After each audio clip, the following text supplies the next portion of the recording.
오늘 우리가 다룰 이야기는 단순한 여론조사 대납 의혹이 아닙니다. 한국 정치에 보이지 않는 그늘, 그리고 선거의 흐름을 뒤바꿨을지 모르는 한 인물, 명태균의 이야기입니다. 이 사건은 정치자금법 위반, 여론조사 대납, 캠프 지시 여부, 정치 브로커의 실체, 그리고 공직 후보자들의 책임 문제까지 복잡하게 얽혀 있습니다. 하지만 오늘 영상에서는 최대한 중립적인 시각으로 사건의 흐름을 하나씩 짚어가겠습니다. 먼저 명태균이라는 이름이 정치권에 등장한 시점을 살펴보겠습니다. 명태균은 여러 정치인들과 접촉하며 다양한 비공개 여론조사를 진행해온 인물입니다. 그는 단순히 설문을 돌리고 결과를 전달하는 조사원이 아니라 여러 정치인들과 설문지 작성부터 조사 기획, 전략적 방향 설정까지 논의했던 것으로 알려져 있습니다. 그는 정치권에서 흔히 말하는 브로커 혹은 정치 네트워크의 연결점으로 평가받아 왔습니다. 이러한 배경 속에서 2021년 서울시장 보궐선거가 치러졌고 사건은 바로 이 시기 시작됩니다. 특검 발표에 따르면 2021년 1월부터 2월까지 약 2달 동안 명태균은 서울시장 보궐선거와 관련해 총 10회 이상의 여론조사를 진행했습니다. 특검은 당시 오세훈 후보 측 캠프에서 설문 문항을 조율하고 조사 방향을 논의했다고 밝혔습니다. 그리고 이 과정에서 강철원 전 부시장이 비서실장으로서 명태균과 연락을 이어가며 조사의 실무를 챙겼다고 판단했습니다. 문제는 비용입니다. 조사 비용 약 3,300만 원이 오세훈 후보 캠프 계좌가 아니라 민간인인 김한정 씨에게서 지불됐다는 점. 정치자금법은 제3자의 대납을 매우 엄격하게 금지합니다.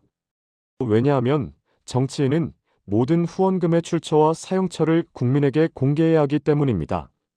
그래야 어떤 이해관계가 정치인에게 영향을 미쳤는지 국민이 판단할 수 있기 때문입니다. 그래서 특검은 이 부분을 사건의 핵심으로 봤습니다. 비용은 김한정이 냈다. 조사는 명태균이 진행했다. 결과를 오세훈 캠프가 받았는지 여부와 상관없이 대납이라는 구조 자체가 문제라는 것입니다. 그러나 오세훈 시장의 입장은 다릅니다. 오 시장은 조사를 지시한 적도 없고 비용이 어떻게 지불됐는지도 몰랐다고 주장합니다. 또한 기억이 나지 않는 부분이 너무 많은데 5년 전 일을 모두 기억하는 게 더 이상하지 않냐고 반문했습니다. 특검 측은 이 진술을 받아들이지 않았습니다. 특검은 물적 증거와 관련자 진술이 있어 혐의를 입증할 수 있다고 밝히며 오 시장을 기소했습니다. 하지만 아이러니하게도 명태균은 기소되지 않았습니다. 여기서 수많은 의문이 제기되었습니다. 사람들은 질문합니다. 조사를 한 사람은 기소하지 않으면서 왜 지시한 사람만 기소하는가? 여론조사 대납의 구조를 만든 핵심 인물인데 왜 빠졌는가? 특검은 이렇게 설명했습니다. 이 사건의 본질은 여론조사비 대납이며 명태균은 조사 수행자일 뿐이다. 대가성 수수는 확인되지 않았다. 특검의 구조 해석은 매우 단순했습니다. 돈을 낸 사람, 그리고 그로 인해 혜택을 본 사람. 이 둘이 정치자금법 위반의 주요 대상이라는 것이죠. 그러나 여론은 쉽게 수긍하지 않았습니다. 왜냐하면 명태균이라는 인물은 단순한 조사원이 아니라 정치 전략을 기획하고 설문 문항을 만들고 조사 표본을 설계하고 캠프와 직접 논의하는 인물이었기 때문입니다. 단순한 조사 대행을 넘어 정치적 영향력을 행사했다는 의심을 피하기 어렵습니다. 이제 사건의 타임라인을 하나씩 정리해 보겠습니다. 2021년 1월 초 명태균은 특정 정치 상황을 파악하기 위한 여론조사를 여러 차례 진행합니다. 특히 보궐선거가 가까워질수록 조사 빈도는 점점 늘어났고 설문 문항도 매우 구체적이었습니다. 특검 조사에 따르면 오세훈 캠프는 여러 차례 설문지의 방향, 질문 순서, 문항의 톤 등을 조율했습니다. 이는 단순 참조 목적이 아니라 선거 전략을 위한 주도적 의견 반영으로 해석될 수 있습니다. 그리고 2월부터는 비용 구조가 등장합니다. 여론조사 비용 총 3,300만 원. 이 비용은 오세훈 캠프가 아닌 김한정 후원회장이 대신 냈습니다.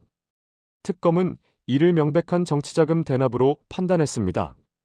오 시장 측은 여전히 반박합니다. 설문을 요청한 적도 없고 비용 납부 사실도 몰랐다. 하지만 그렇다면 설문지를 주고받은 과정은 무엇인가? 왜 비서실장이 조사 진행을 관리했는가? 특검은 이 부분에서 오 시장의 진술에 신빙성이 없다고 판단했습니다. 이제 사건은 법정으로 넘어갑니다. 특검은 오 시장을 기소했고 강철원 전 부시장도 기소했습니다. 하지만 명태균은 기소하지 않았습니다. 이 결정은 정치권에서도 큰 논란을 불러왔습니다. 그렇다면 명태균은 이번 사건에서 어떤 역할을 한 것일까요? 그는 정치권의 여러 인물들과 오래전부터 관계를 맺어왔습니다. 그는 조사만 한 것이 아니라 정치적 메시지를 분석하고 후보자에게 전략적 해석을 제공했다는 평가도 있습니다. 이런 맥락에서 명태균이 단순한 조사 대행이라고 보기는 어렵습니다. 그의 존재는 한국 정치에서 보이지 않는 힘을 상징적으로 보여주는 사례가 되었습니다. 이번 사건을 통해 우리는 여러 가지 중요한 질문을 던지게 됩니다. 정치는 숫자로 움직입니다. 여론조사는 그 숫자를 만드는 도구입니다. 그렇다면 그 도구를 누가 만들고, 누가 조작하고, 누가 사용하느냐는 민주주의의 근본 문제와 연결됩니다. 또 하나의 질문. 정치자금은 얼마만큼 투명해야 하는가? 정치인의 후원 구조가 불분명해졌을 때 그 정치인의 정책과 공약의 배경은 어떻게 달라지는가? 그리고 마지막 질문. 한국 정치에서 명태균 같은 인물은 왜 사라지지 않는가? 그는 단지 한 명일 뿐이지만 그가 존재할 수 있는 정치 구조는 지금도 반복되고 있습니다. 우리는 이 사건을 단순한 기소 뉴스로만 볼 수 없습니다. 이것은 정치 시스템 전체를 돌아보게 만드는 신호입니다. 그리고 앞으로의 선거, 앞으로의 정치 자금, 앞으로의 여론조사 투명성에 대한 중요한 기준점이 될 것입니다. 오늘 우리가 바라본 것은 단순히 명태균과 오세훈의 사건이 아니라 대한민국 정치에 보이지 않는 그림자입니다. 누가 영향력을 행사하고 누가 전략을 움직이며 누가 비용을 지불하는가. 이 구조가 투명해질수록 민주주의는 더 강해지게 될 것입니다. 여러분은 어떻게 보시나요? 이번 사건은 단순 대납 사건일까요? 아니면 한국 정치의 깊은 문제를 드러낸 신호탄일까요? 여러분의 의견을 댓글로 남겨주세요.